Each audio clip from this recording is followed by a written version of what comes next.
Emergency plans are being drafted within Labour to severely restrict the powers of Deputy Leader Tom Watson in the event of a sudden resignation by Jeremy Corbyn, HuffPost can reveal.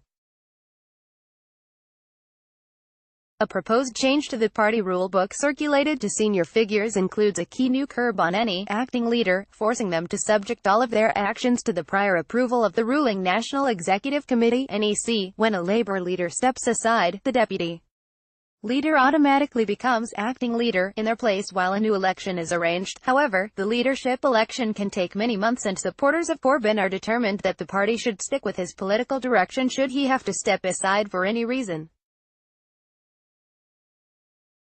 The proposed rule change, drafted by senior allies of the leader, would add a brand new clause to the Labour constitution, effectively putting the NEC in charge of the party rather than Watson.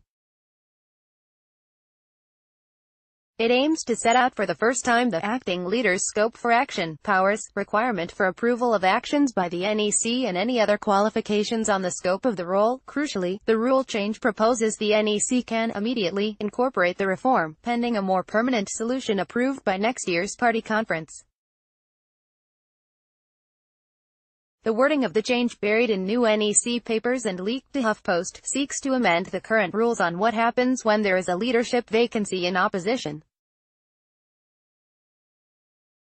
Current rules, under Chapter 4, Clause 2 of the rulebook, state, when the party is in opposition and the party leader, for whatever reason, becomes permanently unavailable, the deputy leader shall automatically become party leader on a pro tem basis. The NEC shall decide whether to hold an immediate ballot as provided under E above or to elect a new leader at the next annual session of party conference, but the new extra clause states, Chapter 4, Clause 2.2. Create new subclause FF. The NEC shall set out the role and responsibilities of an acting leader under 2E above, including the acting leader's scope for action, powers, requirement for approval of actions by the NEC and any other qualifications on the scope of the role. The NEC may immediately incorporate these roles and responsibilities into this rulebook, subject to approval at Annual Conference 2019, when this subclause shall expire. Such sunset clauses are rare within the party, and the wording has sparked suspicions among some members of the NEC that contingency plans are being arranged for Corbyn's departure. Corbyn himself has shown no sign at all of wanting to step down, and has repeatedly said he aims to lead the party into the next general election and beyond.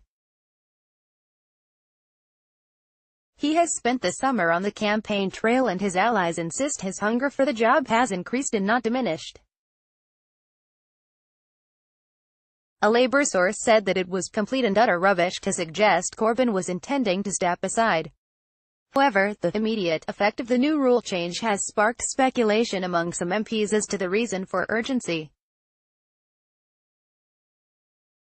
One MP told HuffPost, "This looks like they're trying to turn the NEC into the Politburo with greater power than the acting leader, but it also looks like someone is trying to lay the ground for the departure of Jeremy at some point over the next year." One insider said that there would be a fierce legal battle if the new clause was adopted, as it would seem to challenge the existing rights of the directly elected deputy leader of the party.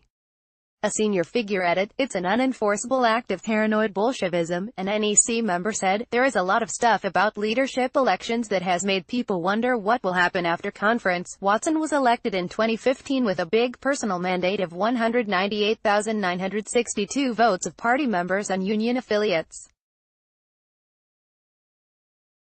But he has clashed with Corbyn and his supporters over the years, and was heavily criticized by the left during the attempted coup of 2016. Since the 2017 election, he has been markedly loyal to the leadership, though that did not prevent him from attacking NEC left-winger Pete Wilsman over his anti-Semitism remarks.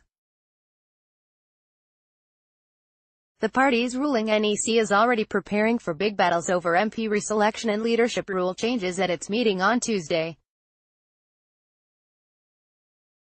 It is unclear whether the NEC will approve the proposed new clause at the meeting.